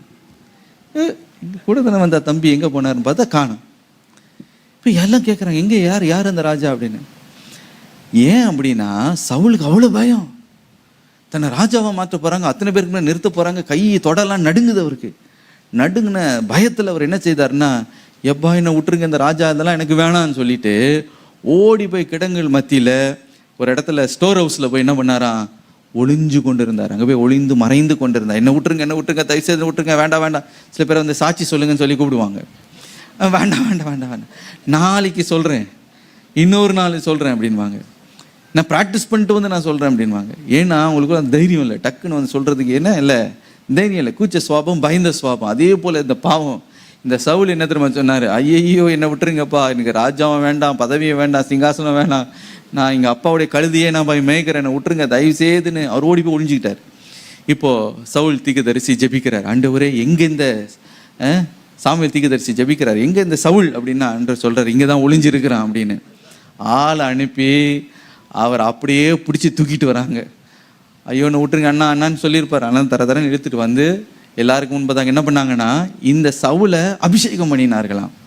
பாருங்க, சவுல் மேலே அந்த அபிஷேகம் இறங்கி வந்தபோது என்ன நடந்தது என்றால், வேதம் சொல்லுகிறது, அவன் வேறே மனிதனாய் மாறினான். 1 Samuel 10:6 he became a different person. வேறே மனிதனாய் மாறி அவன் தீர்க்க தரிசனம் உரைக்க தொடங்கினானாம். அவனுக்குள்ளே தைரியம் உண்டாயிற்று. அவ்வளோ பெரிய தேசத்தை நடத்துவதற்கு ஞானத்தை ஆண்டவர் அவனுக்கு கொடுத்தார், தைரியத்தை ஆண்டவர் அவனுக்கு கொடுத்தார். சத்துருக்களுக்கு விரோதமாக எதிர்த்து யுத்தம் பண்ணத்தக்கதான தைரியத்தை அவருக்கு கொடுத்தார். எப்படி இது உண்டாயிற்றுன்னு கேட்பீர்கள் என்றால், பரிசுத்த ஆவியினாலே அவர் நிறைந்திருந்தார். ஹல்லேலூயா. That is the effect of the Holy Spirit. When the Spirit of the Lord will come upon you, by nature you may be a timid person. By nature you may be a person full of inferiority complex. என்னை விட்டுடுங்கன்னு ஓடி போகிற ஒரு மனிதனாக இருக்கலாம். ஆனால் என்றைக்கு பரிசுத்த ஆவியானவர் ஆட்கொள்ளுகிறாரோ, you become a different person. வேறே மனுஷனாய் நீ மாறுகிறாய். ஹல்லேலூயா. ஒரு தைரியத்தை ஆண்டவர் உங்களுக்கு கட்டளையிடுகிறார். ஹல்லேலூயா. ஆவியானவர் அதை கட்டளையிடுகிறார். பேதுருடைய வாழ்க்கையை உதாரணமாய் பாருங்கள். கொண்டிருக்கும் பொழுது இவர் தூரத்திலிருந்து இயேசுவுக்கு என்ன நடக்குதுன்னு மறைந்து பார்த்து கொண்டு இருக்கும்போது, திடீர்னு ஒரு வேலைக்கார பெண் அந்த பக்கமாக வந்தவங்க பேதுரு முகத்தை பார்த்த உடனே சொன்னாங்க, நீ இயேசுவோட இருந்தவன் தானே அப்படின்னாங்க. பாருங்க, தக்குன்னு திகில் வந்துருச்சு அவருக்கு. அது வரைக்கும் மறைந்து இயேசுக்கு என்ன பண்ணுறாங்க பார்த்துட்டு இருக்கும்போது, நீயும் இயேசுவோட இருந்தவன் தானே அப்படின்னு கேட்டாங்க. அவ்வளோதான். அவருக்குள்ள அவ்வளோ ஒரு பயம் பாருங்க. அவரை பார்த்து சொல்கிறாங்க, அக்காக்கான விட்டுருங்க, நான் சும்மா தான் இங்கே நின்றுட்டு இருந்தேன், எனக்கும் அவருக்கு சம்மந்தமே இல்லை, அவர் யாரோ நான் யாரோ, நான் இங்கே சும்மா தான் நின்றுட்டு இருந்தேன், இப்போ தான் வந்தேங்க, சும்மா பார்த்தேன் என்ன நடக்குதுன்னு, அவருக்கும் எனக்கும் சம்மந்தமே இல்லை என்று இயேசுவை மறுதளித்தார். இன்னும் சபிக்கவும் தொடங்கினார் அந்த பயத்தில். ஏனென்றால் அவருக்கு உழுற அடி நமக்கு விழுந்துச்சுன்னா என்ன ஆகுறது? அவருக்கே தம்முன்னு விழுதுன்னா நமக்கு அதை விட என்ன விழுமோ அப்படின்னு ஒரு பயத்தில். சில நேரத்தில் பார்த்துருக்கிறீங்களா, இந்த கிளினிக்லலாம் சில டாக்டர்ஸ் வந்து ஒரு பிள்ளைக்கு உள்ள இன்ஜெக்ஷன் போடுவாங்க, உள்ள அது வீலுன்னு கத்தும், வெளியில் வெயிட்டிங்கில் இருக்குது பார்த்தீங்களா, இதுக்கு இப்போ அம்மா நான் வீட்டுக்கு போகிறேன் எனக்கு வேணாம் ஐயோ அப்படியே ஓடி, இங்கேயே அங்கே குத்துல இங்கே நடக்கும், இங்கே அப்படியே எல்லாம் கிடுன்னு ஆயிரும். சில நேரத்தில் லோ மார்க் வாங்கினவங்களுக்கெல்லாம் பிரின்சிபல் ரூமில் போட்டு திம்முன்னு விடும், வெளியில் இருக்கிறவன் அப்படின்மா. அந்த மாதிரி பேதுருக்கு அங்கே விசாரணையில் இயேசு அடிக்கிறாங்க, கொட்டுறாங்க, நீ தேவகுமாரனான்னு கேட்குறாங்க, என்னென்னமோ விசாரணை நடக்குது. அங்கே அடிக்கிற அடியெல்லாம் பார்த்துட்டு பேதுருக்கு அப்படியே தொடகிடலாம் நடுங்கி போச்சு. அந்த நேரம் பார்த்து இந்த வேலைக்காரி அக்கா வந்து கேட்டாங்க பாரு ஒரு கேள்வி, ஏய் நீ கூட இருந்தேன்னா எப்படி இருந்திருக்கோன்னு நினச்சி பாருங்க. பயந்து போயிட்டார் ஒரு விஷயம், ஐயோ எனக்கு அதுக்கு சம்மந்தமே இல்லை அப்படின்ட்டார். ஆனால் அதே நபர் அப்போஸ்தலர் 2ஆம் அதிகாரத்தில் பரிசுத்த ஆவியினாலே பெந்தேகோஸ்தே நாளில் நிரப்பப்பட்ட பொழுது ஒரு துளி அளவு கூட அவருக்கு பயமே இல்லை. ஹல்லேலூயா. பரிசுத்த ஆவியினால் நிரம்பி இருக்கும்போது எப்படி ஒருத்தர் மப்புல இருக்கும்போது தைரியம் இருக்குமோ அப்படி கெத்தா நீ பண்ண ஏய் அப்படின்பானோ, அதே போல பேதுரு ஏய் அப்படின்னாரு. 11 பேர் கூட எழும்பி நின்று, யூதாவின் ஜனங்களே, எருசலேமில் வாசம் பண்ணுகிற சகல ஜனங்களை கேளுங்கள் என்று உரத்த சத்தத்தோடு பேசி. எங்கிருந்து இவருக்கு இந்த தைரியம் வந்தது? வேலைக்கார பெண்ணுக்கு அப்படி பயந்து ஓட்டுனவருக்கு அவ்வளோ பேருக்கு முன்பதாக நின்று ஆய் அப்படின்றாருன்னா அது எங்கிருந்து அந்த தைரியம் வந்துச்சுன்னா, அவர் பரிசுத்த ஆவியினாலே நிறைந்திருந்தார். ஹல்லேலூயா. இன்றைக்கு ஐயோ இப்படி ஆயிருமோ அப்படி ஆயிருமோ, எனக்கு இன்டர்வியூவில் அட்டென்ட் பண்ணுவோம் தெரியலையே, பயமாக இருக்கே, அப்படி ஆஹோன்னு இருப்பீங்க. ஒரே ஒரு காரியத்தை செய்யுங்க, தூய ஆவியினாலே நிரப்பப்பட்டு இருப்பீர்கள் என்றால் you will have the strength and vigor to face any challenges in life. உங்கள் வாழ்க்கையில் வருகிற என்ன சவாலாக இருந்தாலும் அதை எதிர்கொண்டு நின்று சந்தித்து அதை மேற்கொள்ளுகிற பலத்தை கர்த்தர் உங்களுக்கு கட்டளையிடுவார். ஹல்லேலூயா. ஆகவே தான் வேதம் சொல்லு, பரிசுத்த ஆவியினால் நிரம்பி இருங்கள். ஆகவே முதலாவதாக பரிசுத்த ஆவியினாலே ஒரு தேவ பிள்ளை நிரம்பி இருக்கும்போது வாட் இஸ் த ரியாக்ஷன்? அந்த ரியாக்ஷன் வேற ஒன்றும் இல்லை, மற்றவர்கள் அவர்களை பார்த்து பரிகாசம் பண்ணுவார்கள், இவர்கள் மதுபானத்தினாலே நிரம்பி இருக்கிறார்கள் என்று சொல்லுவார்கள். ஆனால் நமக்கு எப்படி இருக்கும்னா அதுதான் நமக்கு ஆறுதல். ஹல்லேலூயா. பரிசுத்த ஆவியினால் நிரம்பி இருக்கும்போது நமக்கு ஆறுதல், அதே இளைத்து போயிருக்கிற நமக்கு இளைப்பை உண்டு பண்ணுகிறது. மாத்திரமல்ல, பயந்து போயிருக்கிற கலங்கி போயிருக்கிறவர்களுக்கு தைரியத்தையும் பலத்தையும் பரிசுத்த ஆவியானவர் I need your strength, I need your strength, I need your boldness என்று கேட்கும் பொழுது, I need your boldness என்று கேட்கும் பொழுது இன்றைக்கு ஆவியானவர் மூலமாக அந்த தைரியம் நமக்கு அருளை செய்யப்பட போகிறது. ஹல்லேலூயா. இரண்டாவதாக, மற்றவர்கள் பரிசுத்த ஆவியினால் நிரப்பப்பட்டு இருக்கும் பொழுது உலகத்தார் தேவர்கள் மனுஷ ரூபமாய் நமக்கு இறங்கி வந்திருக்கிறார்கள். மற்றவர் சொல்லுவாங்க தேவனை போல அவங்க மாறி இருக்கிறார்கள் என்று மற்றவர்கள் நம்மை பார்த்து சொல்லுவார்கள். ஒரு கூட்டத்தார் குடிகாரர்கள் பரிகாசம் பண்ணுவார்கள். இன்னொரு கூட்டத்தார் என்ன தெரியுமா சொல்வார்கள்? தேவர்கள் மனுஷ ரூபமாய் நமத்தில் இறங்கி இருக்கிறார்கள். பிரியமானவர், அப்படிப்பட்ட பலத்த கிரியையை தான் பரிசுத்த ஆவியானவர், தேவனுடைய ஆவியானவர் நமக்குள்ளே வாசம் பண்ணி அவர் செய்யும் பொழுது பாருங்க, அப்படிப்பட்ட ஒரு வெளிப்பாட்டை உண்டு பண்ணும். இந்த வசனத்துடைய பின்னணியை நீங்கள் அறிந்திருப்பீர்கள் என்று நம்புகிறேன். அப்போஸ்தலர் 14ஆம் அதிகாரம் 8-18 வசனங்களை வாசித்து பார்க்கும்போது, பவுலும் பர்னபாவும் லிஸ்த்ரா என்று சொல்லப்படுகிற ஒரு பட்டணத்தில் அவங்க ஒரு பொது கூட்டம் நடத்தி கொண்டு இருந்தார்கள், சுவிசேஷ கூட்டம். திரளான ஜனங்கள் அங்கே வந்து பர்னபா பவுல் சொல்கிற அந்த செய்தியை அவங்க கேட்டுக்கொண்டு இருந்தார்களாம். கேட்டுக்கொண்டு இருக்கும்போது கூட்டத்தின் நடுவிலே பிறவியாய் ஒரு நாளும் நடவாத ஒரு சப்பாணி நடவாத கால் விளங்காத ஒரு சப்பானி அங்கே அமர்ந்திருந்தானாம். அவன் இந்த பவுல் அப்போஸ்தலனும் இந்த பர்னபாவும் சொல்லுகிற வார்த்தையை அவன் என்ன செய்தானா, கூர்ந்து கவனித்து கொண்டு இருந்தான். He was intently listening to the words that Paul and Barnabas was preaching that day.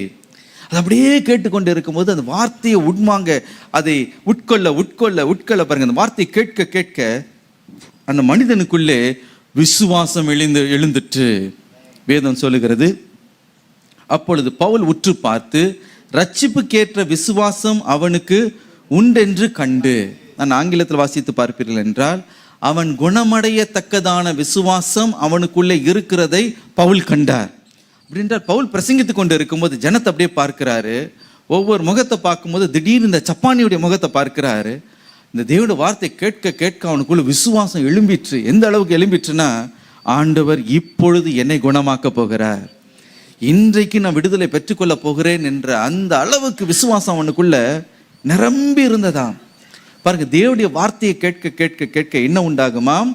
விசுவாசம் உண்டாகும். Faith comes by hearing and hearing the word of God. தேவனுடைய வார்த்தையை கேட்க கேட்க ஒரு பீக்ல அவனுக்குள்ள அவ்வளோ ஒரு விசுவாசம், அந்த சின்ன பொழுதே அற்புதத்தை பெற்றுக்கொள்ளுகிற அளவுக்கு விசுவாசம் அவனுக்கு உண்டாயிற்று. அப்படி பார்த்து கொண்டு இருக்கும்போது பவுல் அதை அடையாளம் கண்டு கொண்டார். அவனுக்குள்ள விசுவாசம் இருக்கு, குணமடையத்தக்கதான ஃபெய்த் அவனுக்குள்ள இருக்கிறத பார்த்த உடனே அப்போஸ்தலர் 14ஆம் அதிகாரம் 10ஆம் வசனத்தின்படி திடீரென்று பவுல் என்ன சொன்னாராம்? நீ எழுந்து கால் ஊன்றி நிமிர்ந்து நில், straight upright to your feet and walk என்று சொன்னபோது என்ன செய்தானாம்? அவன் துள்ளி குதித்து எழுந்து நடந்தான். சப்பானி ஒரு நாள் நடக்காதவன் திடீர்னு அப்படி நடந்த உடனே அந்த ஊர் ஜனங்கள் எல்லாம் அதை பார்த்தார்கள். பார்த்துட்டு இன்னும் இப்படிப்பட்ட ஒரு அற்புதம், இப்படி முன்ன பின்ன காணாத ஒரு அவுட்ஸ்டாண்டிங் மிரக்கல், இப்படிப்பட்ட ஒரு அதிசயத்தை நாங்கள் கண்டிருக்கிறோமே என்று சொல்லி ஆச்சரியப்பட்டு என்ன செய்தார்களாம்? இந்த பவுலும் பர்னபா சாதாரண ஜனங்கள் அல்ல, தேவர்கள் மனுஷ ரூபமாய் நம் மத்தியில் இறங்கிட்டாங்க. கடவுளே நடுவில் வந்து இறங்கிற்று அப்படின்னு நினைச்சு என்ன செய்தார்களாம்?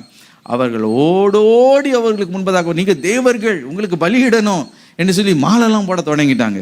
எனக்கு பிரியமானவர்களே, அப்போ ஒரு தேவ பிள்ளை, தேவனுடைய ஆவினாலே நிறைந்த ஒரு மனிதனை குறித்து உலகம் என்ன சொல்லும்? என்ன சொல்லும் தெரியுமா? இவர்கள் தேவர்கள் மனுஷ ரூபமாய் இறங்கி வந்தார்கள்.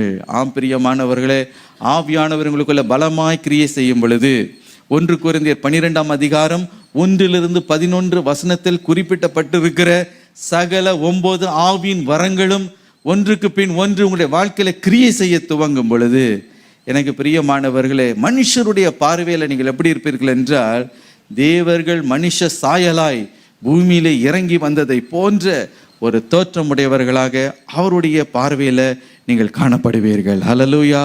This is the reaction of the world concerning a person who is filled with the Holy Spirit. எனக்கு பிரியமானவர், தேவர்களை போல இருப்பீர்கள். தேவர்களை போல இருப்பீர்கள் என்றால் சாத்தான் சொன்ன தேவர்களை போல இருப்பீர்கள் என்ற அர்த்தம் அல்ல. ஆதி ஆகமத்தில் நாம் வாசிக்கிறோம், சர்ப்பமானது என்ன சொல்லிச்சான்? ஏவாளை பார்த்து என்ன சொல்லிச்சு? இந்த விளக்கப்பட்ட இந்த கனியை நீ புசித்தால், என்றைக்கு புசிக்கிறாயோ நீ தேவனை போல மாறிடுவ, you'll become God அப்படின்னு சொல்லி அவர்களை வஞ்சித்தது. அப்படிப்பட்ட தேவர்களாய் நாம் மாற வேண்டிய அவசியம் இல்லை. விழுந்து போன தேவதூதர்களைப் போல, விழுந்த தேவர்களைப் போல, ஏதோ அக்கினி கடல்ல தள்ளப்பட போகிற அந்த தேவர்களை போல அல்ல. சர்வ வல்லமை உள்ள யெகோவா தேவன் தாமே உலகத்தார் பார்வைக்கு முன்பதாக உங்களையும் என்னையும் தேவர்களைப் போல அவர் உயர்த்தி நிறுத்துவார். ஹல்லேலூயா. செய்வாரா? நிச்சயமாய் செய்வார். ஜனங்களை உங்களை பார்த்து சொல்லுவாங்க, நிச்சயமாய் உங்களுடைய கடவுள், நீங்க ஆராதிக்கிற தேவன் உங்களுக்குள்ளே உங்களோடு கூட வாசம் பண்ணுகிறார் என்று சொல்லத்தக்கதாக பரிசுத்த ஆவியினாலே நீங்கள் நிரப்பப்பட்டு இருக்க முடியும். மோசேயுடைய வாழ்க்கையில் அதுதான் நடந்தது பாருங்க. மோசே சாதாரண ஒரு மனிதன், வாழ்க்கையில தோற்று போய் வனாந்திரத்தில் அலைந்து கொண்டிருந்தான். தேவன் அவனை அழைத்து, நான் பார்வோனுக்கு முன்பதாக நான் உன்னை அனுப்புகிறேன், என் ஜனத்தை போக விடும்படி அவனுக்கு நீ அறிவிக்க வேண்டும் என்று மோசையை ஆண்டவர் அழைத்தார். இப்போ மோசை என்ன தெரியுமா சொன்னார்? ஆண்டவரை, என்னையா போய் அனுப்புறீங்க? எனக்கு திக்கு வாயி, ஒரு வார்த்தை வாயில் என்ன பண்ணாது, ஒழுங்கா வராது, என்ன போய் நீங்க அனுப்புகிறீர்கள்? நான் பார்வோனுக்கு தேவனாக்கினேன். பார்வோனுக்கு முன்பதாக நீ நிற்கும் பொழுது நீ எப்படி தெரியுமா இருப்ப? தேவனை போல நீ நிற்பாய். ஏன்னா தேவ ஆவியை பெற்ற நீ பார்வோனுக்கு முன்பதாக நிற்கும் பொழுது ஒரு சாதாரண மனிதனாய் நீ நிற்க மாட்டாய். உன்னை பார்ப்பதற்கு தேவனை போல, பார்வோனுடைய பார்வையில நீ ஒரு தேவனை போல நீ நிற்பாய். நான் உன்னை அப்படி உயர்த்துவேன், நீ போ என்று சொல்லி மோசையை அனுப்பினார். பாருங்க, மோசே சென்றார். மோசே இடத்துல ஒண்ணுமே இல்லை. என்னதான் இருந்தது? ஒரு தடி தான் இருந்தது.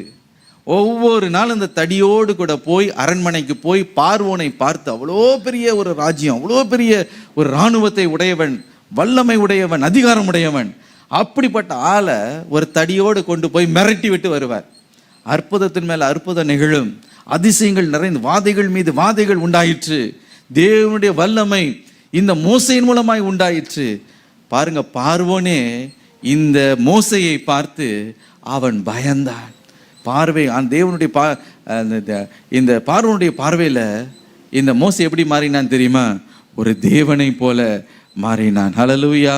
ஆம் பிரியமான, ஆவினாலே நிரப்பப்பட்டு இருக்கும் பொழுது தேவர்கள் மனுஷ சாயலாய் இறங்கி வந்தார்கள் என்று சொல்லத்தக்கதாக ஒரு மாற்றம் உண்டாகும். ஆமேன். சங்கீதம் 98:6 கர்த்தர் என்ன சொன்னார்? வாசிக்க கேட்போம். நீங்கள் தேவர்கள் என்றும் நீங்கள் எல்லாரும் உன்னதமானவரின் மக்கள் என்றும் நான் சொல்லி இருந்தேன். கர்த்தர் சொல்லுகிறார், நீங்கள் தேவர்கள் என்றும் நீங்கள் எல்லாரும் உன்னதமானவரின் மக்கள். ஹல்லேலூயா. இன்னும் இயேசு இந்த காரியத்தை சொல்லுகிறார். யோவான் 10:34. இயேசு அவர்களுக்கு பிரதியுத்தரமாக, தேவர்களாய் இருக்கிறீர்கள் என்று நான் சொன்னேன் என்பதாய் உங்கள் வேதத்தில் எழுதி இருக்கவில்லையா? ஹல்லேலூயா. இயேசு சொன்னார், நீங்கள் தேவராய் இருக்கிறீர்கள் என்று. ஆம் பிரியமானவர்களே, பரிசுத்த ஆவியினாலே யார் யார் நிரப்பப்பட்டு இருக்கிறார்களோ இந்த உலகத்தின் தேவனுடைய பிரதிநிதிகளாய் இருக்கிறார்கள். உலகத்தாரின் பார்வையில அவர்களை தேவனை போல கர்த்தர் அவர்களை மாற்றுகிறார். அவர்கள் மூலமாக அற்புதங்களையும் அடையாளங்களையும் அவர் செய்கிறார். ஹல்லேலூயா. அதனால் அதே நேரத்தில் ஒரு காரியத்தை மறந்து போகக்கூடாது. உண்மையிலேயே நாம் தேவர்கள் அல்ல. ஹல்லேலூயா. தேவ சாயலில் நம்ம உருவாக்கப்பட்டிருந்தாலும் நாம் யார்தான் என்று பார்ப்பீர்கள் என்றால், நாம் மண்ணிலிருந்து உருவாக்கப்பட்டவர்கள் என்பதை மறந்து போகாதபடிக்கு தாழ்த்தி நாம் தேவனுக்கு மகிமையை நாம் செலுத்த வேண்டும். ஹல்லேலூயா. பவுலும் பர்னபாவும் பார்த்து, நீங்கள் தேவர்கள் மனுஷ ரூபமாய் இறங்கி வந்து விட்டார்கள் என்று சொல்லி மாலையை போட்டு அவளுக்கு பலி செலுத்தணும்னு வந்தபோது அவர்கள் என்ன தெரியுமா செய்தார்கள்? அவர்கள் தங்களுடைய வஸ்திரங்களை எல்லாம் கிழித்து கொண்டு ஜனங்கள் நடுவே ஓடி அவர்கள் தங்களை தாழ்த்தி சொன்னார்கள், நாங்களும் எப்படிப்பட்டவர்கள்? சாதாரண மனிதர்கள், நாங்களும் சாதாரண மனிதர்கள் என்று சொல்லி தங்களையே அவர்கள் தாழ்த்தினார்கள். ஒரு பக்கம் ஆண்டவர் உங்களை உயர்த்துவார். ஆவின் வரங்கள் செயல்படும். அவருடைய வரங்கள் செயல்படும் போது, தீர்க்க தரிசன வரங்கள் செயல்படும் போது, அற்புதங்கள் நிகழும் பொழுது மனுஷருடைய பார்வையில தேவர்கள் மனுஷ சாயலில் இறங்கி வந்தது போன்று இருக்கும். ஆனால் மறுபக்கத்தில் நாம் என்ன செய்ய வேண்டுமா? நம்மையே நாம் தாழ்த்த வேண்டும். ஹல்லேலூயா. அப்படி நம்ம எப்படி மாற முடியும்? இதுதான் ஆவிக்குள் நிறைவில் நாம் மாறும் பொழுது அப்படிப்பட்ட அற்புதங்களை நாம் காண முடியும். ஒரு காந்தகத்தை எடுத்து அதை நிறைய குண்டூசியை நீங்கள் வைப்பீங்கன்னா அது எல்லா குண்டூசியும் என்ன பண்ணும்? இந்த காந்தகம் இழுத்துக்கொள்ளும். இழுத்துக்கொள்ளுகிறது மாத்திரமல்ல, தன்னுடைய தன்மையை, தன்னுடைய கேரக்டரிஸ்டிக்ஸை அந்த குண்டூசிக்குள்ளேயும் என்ன பண்ணும்? உட்புகுத்தும். கொஞ்சம் நேரம் பொறுத்து அந்த குண்டூசி எடுத்து நீங்கள் இன்னொரு குண்டூசி பக்கத்தில் போய் அப்படி வச்சிங்கன்னா அடுத்த குண்டூசி என்ன பண்ணும்? அப்படியே இருக்கும். அப்போ ஒரு டெம்பரரியாக என்ன ஆகுதுன்னா, அந்த குண்டூசிக்கும் அந்த மேக்னெட்டிக் என்ன இருக்குது, அந்த எஃபெக்ட் இருக்குது. அதே போல் எனக்கு பிரியமானவர்களே, தேவனோடு நம்ம இருக்க பரிசுத்த ஆவியினாலே நிரப்பப்பட நாம் மண்ணான மனிதர்களாக இருந்தாலும் நாம் தேவர்கள் பூமியில் இறங்கி வந்தது போன்ற ஒரு காட்சியை உலகத்தாருக்கு முன்பதாக தேவன் நம்மை அவிதமாய் உயர்த்தி காண்பிப்பார். ஹல்லேலூயா. அதுதான் ஆவினாலே நிறைந்த ஒரு வாழ்க்கை. இன்றைக்கு எனக்கு பிரியமானவர்களே, மற்றவருடைய பார்வையில், உங்களுடைய சொந்தக்காரருடைய பார்வையில், உங்களை அறிமுகமானவருடைய பார்வையில் அவர் உங்களை தேவர்களைப் போல உங்களை உயர்த்த அவர் ஆயத்தமுள்ளவராக இருக்கிறார். ஹல்லேலூயா. அதான் மற்றவங்க சொன்னாங்க, இவர்களப்பா தேவர்களை போல மனுஷர் நடுவில் அவர் இறங்கி இருக்கிறார்கள் என்று சொல்லி ஆச்சரியப்பட்டார்கள். ஒரு கூட்டத்தார் என்ன சொல்லுவாங்க? இவங்க மதுபானத்தினாலே நிறைந்திருக்கிறார்கள் என்று பரிகாசம் பண்ணுவார்கள். இன்னொரு கூட்டத்தார் என்ன சொல்வார்கள்? தேவர்கள் மனுஷ சாயலாய் இறங்கி வந்து விட்டார்கள் என்று சொல்லுவார்கள். மூன்றாவதாக ஆவினாலே நிரப்பப்பட்டவனை குறித்து உலகம் என்ன சொல்ல தெரியுமா? உலகத்தை கலக்கிறவர்கள் இங்கேயும் வந்து விட்டார்கள் என்று சொல்லுவார்கள். அப்போஸ்தலர் 17:6 அவர்களை காணாமல் யாசோனையும் சில சகோதரரையும் பட்டணத்து அதிகாரிகளிடத்தில் இழுத்து கொண்டு வந்து, உலகத்தை கலக்குகிறவர்கள் இங்கேயும் வந்திருக்கிறார்கள். பாருங்க, உலகத்தார் என்ன சொல்லுகிறார் பாருங்க. பரிசுத்தாவினால் நிரப்பப்பட்டவர்களை பார்த்து என்ன சொல்லுகிறார்கள்? உலகத்தை கலக்குகிறவர்கள் இங்கேயும் வந்து விட்டார்கள். நல்ல விதமா சொல்லல, தலையில அடிச்சுட்டு சொல்றாங்க. இங்கேயும் இவங்க என்ன பண்ணிட்டாங்க? வந்துட்டாங்கப்பா. இங்கேயும் ஜப கூட்டத்தை நடத்துறதுக்கு வந்துட்டாங்கப்பா. இங்கேயும் இயேசு பற்றி சொல்றேன்னு என்ன பண்ணிட்டாங்க? வந்துட்டாங்கப்பா. இந்த ஆஃபீஸ்லேயும் ஒரு ப்ரேயர் ஃபெலோஷிப்பை ஆரம்பிச்சிட்டாங்கப்பா. இந்த பகுதியிலையும் இங்கேயும் அல்லேலூயான்னு சொல்லி கைத்தட்டி இவங்க என்ன பண்ண ஆரம்பிச்சிட்டாங்க? ஜப கூட்டத்தை தொடங்கிட்டாங்கப்பா அப்படின்னு சொல்லி உலகத்தார் என்ன சொல்லுவாங்களாம்? உலகத்தை கலக்கிறவர்கள் பீப்புள் ஹூ. மூணாவது என்ன சொல்லுவாங்களாம்? ஐயோ, உலகத்தை கலக்கிறவர்கள் இங்கேயும் இங்கே வீட்டு பக்கத்துலேயும் வந்துட்டாங்கங்க, இங்கேயும் போட்டு அல்லேலூயான்னு சொல்கிறாங்க. இங்கே பாருங்க, ஆதம் பக்கத்தில் நாங்கள் ஒரு சர்ச்சை ஆரம்பித்தோம். ரொம்ப அமைதியாக இருந்த இடம் போல இருக்குது. அந்த இடத்துல சர்ச் ஆரம்பித்து அங்கே ஒரே ப்ரேயர் நடத்தின உடனே அந்த எதிர் வீட்டில் இருக்கிறவங்க வீட்டில் பார்த்தா, எங்கள் வீட்டில் இந்த மாதிரி ஒரே அமக்கலமாக ஒரே அலங்கோலமாக இருக்குது, நீங்கள் வேற எங்கேயாவது போய் நடத்துங்களேன். இங்கே வந்து நடத்தி எங்கெங்கேயோ நடத்தி இப்போ இங்கேயும் வந்து நடத்தி என்ன பண்ணுறீங்க? உயிரை வாங்குறீங்க அப்படின்னு. எனக்கு பிரியமானவர்களே, அப்படி தான் நீங்கள் ஆவினால் நிரப்பப்பட்டிருப்பீங்க. அவங்க ஆஃபீஸில் உட்காந்துருப்பீங்க, பொத்துன்னு ஒரு பிசாசு அங்கே போய் உள்ளோம் தொடால்னு. நீங்கள் ஒன்றும் பண்ண முடியாது. நீங்களும் வாய் வச்சு சும்மா இருப்பீங்களான்னு கேட்டிங்கன்னா நீங்களும் சும்மா இருக்க மாட்டீங்க. நீங்களும் இயேசு பற்றி என்ன பண்ணுவீங்க? சொல்லுவீங்க, கன்வெர்ட் பண்ண வேண்டாம் அப்படின்வாங்க. இப்படி என்ன ஆகும்னா, நீங்கள் ஆவினால நிறைந்தவன் பாருங்க, அமைதியாக ஒரு இடத்துல என்ன பண்ண முடியாது? இருக்கவே முடியாது.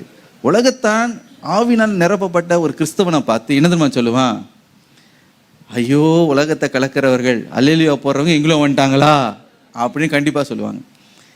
நான் காலேஜில் இருக்கும்போது என் ஃப்ரெண்டு மனோஜ் ஒருத்தங்க வந்து கேட்டான், நீ என்ன கிறிஸ்டியன்டா அப்படின்னு கேட்டான். என்ன சொல்கிறேன்னு புரியலையா அப்படின்னு. அது நீ வந்து வாட்டர் போடுற கிறிஸ்டியனா, இல்லைன்னா நீ அமைதியாக இருக்கிற கிறிஸ்டியனா, நீ அல்லேலூயா கிறிஸ்டியனான்னு கேட்டான். நான் சொன்னேன், அல்லேலூயா கிறிஸ்டியன். ஐயோயோ, இங்கேயும் வந்துட்டியா அப்படின்னா. பாருங்கள், இப்போ எல்லாருக்குள்ளே என்ன இருக்குது? ஒரு பயம் இருக்குது. ஆவினால் நிரப்பப்பட்டவனை பார்த்து எல்லாருக்குமே என்ன இருக்குது?